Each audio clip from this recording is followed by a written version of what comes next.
வரவேற்று மரியாதை செலுத்துகின்றனர்.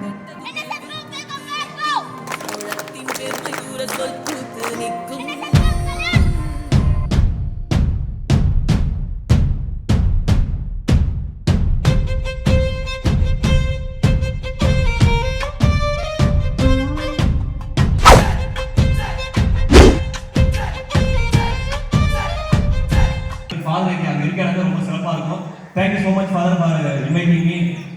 Thanks so much. And மேடையில் அமர்ந்திருக்கும் அனைத்து அன்பு உள்ளங்களுக்கும் டீச்சர்ஸ் எல்லாருமே முக்கியமாக மாணவர்கள் இவ்வளோ அற்புதமாக டிசிப்ளினாக ரொம்ப அழகாக உட்காந்துருக்கீங்க. ஸோ உங்கள் எல்லாருக்குமே இந்த பள்ளிக்கு என்னை அழைத்த அந்த ஃபாதர் சார்பாக உங்கள் சார்பாக நான் நன்றியை தெரிவித்து விடைபெறுகிறேன்.